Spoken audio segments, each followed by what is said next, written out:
अरे दुर्भाग्य उस देश का जहां स्वास्थ्य, शिक्षा और सुरक्षा राजनीति का मुद्दा नहीं है।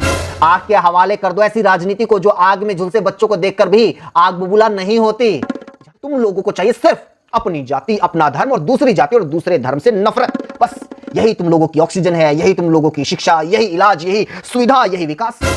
जब बटोगे तो कटोगे कहने वाले घर में चादर तानकर सो रहे थे, जब स्वास्थ्य मंत्री मुख्यमंत्री बनने के सुहाने सपने देख रहे थे, तब झांसी के महारानी लक्ष्मीबाई मेडिकल कॉलेज में आग की लपटों के बीच नवजात बच्चों को याकूब बचा रहा था। याकूब मुसलमान है, इसी याकूब के धर्म वालों से उत्तर प्रदेश के मुख्यमंत्री हिंदुओं को डराते हैं और बटेंगे तो कटेंगे कहकर डराते हैं। लेकिन राजनीति किस पर होनी चाहिए? किन मुद्दों पर? मंदिर मस्जिद पर, जाति धर्म पर, हिंदू मुसलमान पर, गाय भैंस और मंगलसूत्र पर, गोबर पर या मूत्र पर? झांसी की इतनी दुखद खबर आने के बावजूद उत्तर प्रदेश के मुख्यमंत्री ने अपना एक भी कार्यक्रम बदला नहीं। जैसे ये सब कुछ तो होता रहता है, हम अपने कार्यक्रम क्यों बदले, हम अपनी कैंपेनिंग क्यों रोके? पॉजिटिव नारा समझ में नहीं आ रहा हो? सस्ते राजनीतिक नारों के बीच एक पॉजिटिव नारा मैं ही बना देती हूं आपके लिए। जब जब भाजपा करेगी हिंदू मुसलमान, तब तब एकता की मिसाल बनेगा कोई याकूब खान।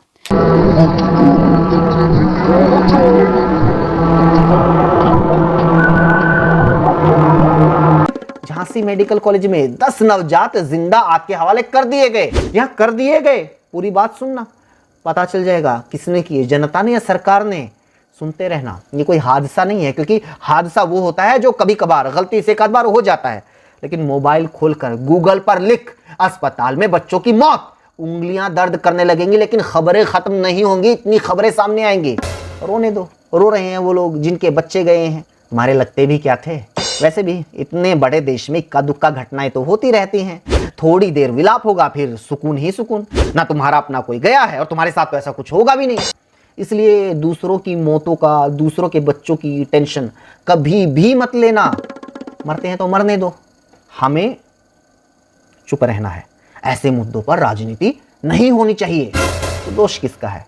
किसी सरकार का नहीं किसी पार्टी का, क्योंकि तुम लोगों ने उस पार्टी और सरकार को बार बार बताया है कि ये बिछती हुई लाशें तुम्हारे लिए मुद्दा है ही नहीं चाहिए तुम लोगों को बीमारियों का इलाज, नहीं चाहिए अस्पतालों में डॉक्टर, वक्त पर दवाई, सांस लेने के लिए ऑक्सीजन या आग से सुरक्षा, नहीं चाहिए तुम लोगों को स्कूलों में टीचर, कॉलेज में पढ़ाई, यूनिवर्सिटी में फैसिलिटी, नहीं चाहिए तुम लोगों को गड्ढों से राहत, सुरक्षित सड़कें, साफ हवा, स्वच्छ पानी, नहीं चाहिए तुम लोगों को करप्शन से राहत, घोटालों से छुटकारा, मिलावट पर कार्रवाई, बदमाशों पर नकेल, पेपर लीक से मुक्ति। तुम लोगों को चाहिए सिर्फ अपनी जाति, अपना धर्म और दूसरी जाति और दूसरे धर्म से नफरत। बस यही तुम लोगों की ऑक्सीजन है, यही तुम लोगों की शिक्षा, यही इलाज, यही सुविधा, यही विकास। जब बटोगे तो कटोगे कहने वाले घर में चादर तानकर सो रहे थे, जब स्वास्थ्य मंत्री मुख्यमंत्री बनने के सुहाने सपने देख रहे थे, तब झांसी के महारानी लक्ष्मीबाई मेडिकल कॉलेज में आग की लपटों के बीच नवजात बच्चों को याकूब बचा रहा था। याकूब मुसलमान है, इसी याकूब के धर्म वालों से उत्तर प्रदेश के मुख्यमंत्री हिंदुओं को डराते हैं और बटेंगे तो कटेंगे कहकर डराते हैं। जब बटोगे तो कटोगे वाले सारे प्रोफेसर अपने अपने घरों में थे, तो याकूब आग से गर्म खिड़कियों को अपने हाथों से तोड़ रहा था। याकूब जी, आप काफी आपके कपड़े काफी काले, आप कैसे बच्चों को आपने बचाया? क्या आप अंदर थे क्या? नहीं, तो बच्चे मैंने की तबाह से तो कोई जा नहीं पा रहा था, जो खिड़की तोड़ के लोगों ने बच्चे काफी निकाले और बच्चों को निकाला दिया जैसे लोगों को लेके भाग भी गए। काफी लोग, काफी बच्चे लेके चले गए। सिस्टर ने बोला कि ये लोग बच्चे लेके जा रहे हैं। एक हार से नेगेटिव हो चुके योगी आदित्यनाथ को अब कोई नया नारा गढ़ देना चाहिए। पॉजिटिव नारा समझ में नहीं आ रहा हो? सस्ते राजनीतिक नारों के बीच एक पॉजिटिव नारा मैं ही बना देती हूं आपके लिए।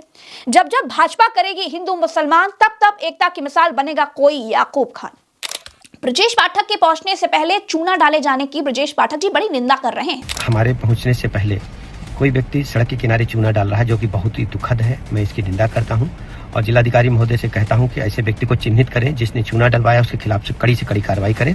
हम इसे बिल्कुल स्वीकार नहीं करेंगे। ब्रजेश पाठक जी, आप चूने की निंदा कर रहे हैं और मैं कहती हूं कि भाजपा राज में अस्पतालों की जो हालत खस्ता हो गई है, मैं उसकी निंदा करती हूं। झांसी के जिस अस्पताल में आग लगी, उसमें आग बुझाने के लिए जो सिलेंडर वाले अग्निमिशन यंत्र का इस्तेमाल किया जाता है, वो एक्सपायर हो चुका था। उसकी निंदा कीजिए, अपने काम की निंदा कीजिए। इस बात की निंदा कीजिए कि बतौर स्वास्थ्य मंत्री आप पूरी तरह से फेल साबित हुए। स्वास्थ्य मंत्री न्यूज चैनलों की कॉन्क्लेव में बैठने के लिए नहीं होते हैं। स्वास्थ्य मंत्री राज्य की चिकित्सा व्यवस्था दुरुस्त कराने के लिए बनाए जाते हैं। कोई पत्रकार अगर सच दिखाता है तो भाजपा सरकार मुकदमा दर्ज कर देती है। झांसी की इतनी दुखद खबर आने के बावजूद उत्तर प्रदेश के मुख्यमंत्री ने अपना एक भी कार्यक्रम बदला नहीं।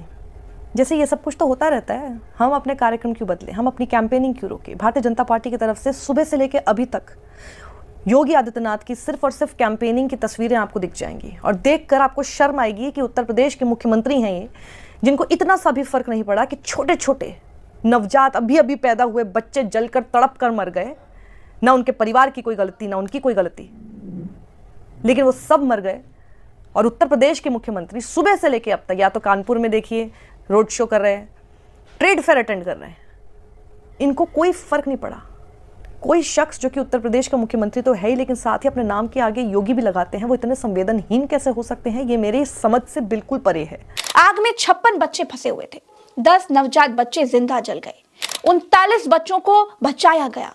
कई बच्चों के माँ बाप नहीं मिल रहे थे, कई माँ बापों को अपने बच्चे नहीं मिल रहे थे। आपने नोटिस किया है कि इस घटना को देश का ये मीडिया किस तरह से चला रहा है? इतने रिलक्टेंस के साथ ये लोग योगी आदित्यनाथ का नाम तक नहीं ले पा रहे हैं, सिस्टम को जिम्मेदार ठहरा रहे हैं और कोई अकाउंटेबिलिटी नहीं है। अब आप ज़रा सोच कर देखिए, यही घटना अगर पश्चिम बंगाल में हुई होती, कितना चीख चीख कर डिमांड की जा रही होती। ममता बनर्जी की तस्वीर आपको टेलीविजन स्क्रीन पर बड़ी बड़ी दिखाई दे रही होती और डिमांड की जा रही होती, कब देंगी ममता बनर्जी इस्तीफा। ये सारे इनके एंकराएं जो है ना, चीख चीख कर सवाल पूछ रहे होते, और हो सकता है कुछ तो नाटक भी कर लेते रोने का। बिल्कुल ये सब चीज़ें करते हैं लोग। लेकिन जैसे ही भारतीय जनता पार्टी का कोई भी सीएम होता है, उसको बचाने पर सबसे ज़्यादा आ जाता है, और उसी समय पर वो सारी तस्वीरें गायब हो जाती हैं, वो सब सवाल गायब हो जाते हैं, इस्तीफे की मांग चली जाती है और सब कुछ सिस्टम में बदल जाता है।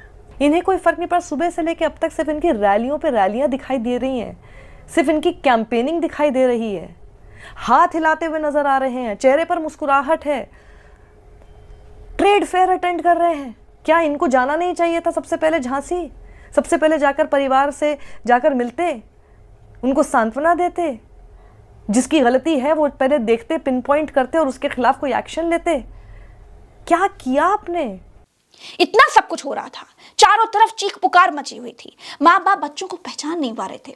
लेकिन जिले इलाही स्वास्थ्य मंत्री ब्रजेश पाठक जब अस्पताल का जायजा लेने के लिए पहुंचे तो उनके आने से पहले सड़कें सजाई जाने लगी, सड़कों पर चूना डाला जाने लगा।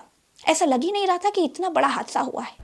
लोग ये तस्वीर भी शेयर कर रहे हैं, देश के प्रधानमंत्री से पूछ रहे हैं सवाल कि जितना दुख और दर्द आपके चेहरे पर कैमरे के सामने दिखाई दे रहा था यूक्रेन के बच्चों के लिए, यूक्रेन के लोगों के लिए, इसमें कुछ गलत नहीं है, ठीक है। लेकिन ऐसा कैसे हो जाता है कि जब देश के अंदर कोई चीज़ होती है तो एकदम चुप्पी साध के बैठ जाते हैं, और स्पेशली अगर आप ही के अपने राज्य में होती है, चाहे फिर वो मणिपुर हो, उत्तर प्रदेश की अभी ये वाली घटना हो, चुप, कोई मतलब नहीं, महाराष्ट्र पे फोकस करो। अगर कोई आदमी सेंसिटिव है, फिर वो अगर यूक्रेन के बारे में सेंसिटिव होगा तो अपने देश के अंदर की किसी भी घटना को लेकर तो सबसे ज़्यादा सेंसिटिव होगा ना। उससे क्या फ़र्क पड़ता है, आप देश के प्रधानमंत्री है, क्या फ़र्क पड़ता है कि वो कौन से पार्टी के राज्य के शासन में है, कौन उसका मुख्यमंत्री है। बच्चे तो बच्चे हैं ना, हमारे देश के बच्चे थे। भारतीय जनता पार्टी, मेरा सवाल ये आपसे है, क्या आपको इस बात का क्योंकि डर नहीं है कि सब कुछ कंट्रोल में होता है, आपकी मीडिया पूरी कंट्रोल में होती है, तो कोई आपसे सवाल नहीं पूछेगा, जनता भी आपसे कभी सवाल नहीं पूछ पाएगी, बटेंगे तो कटेंगे टाइप की चीज़ों में फंस जाएगी। वहाँ तो खैर जनता भी गलत है ही, लेकिन क्योंकि आपको कोई सवाल नहीं पूछेगा इसलिए आपको डर नहीं लगता?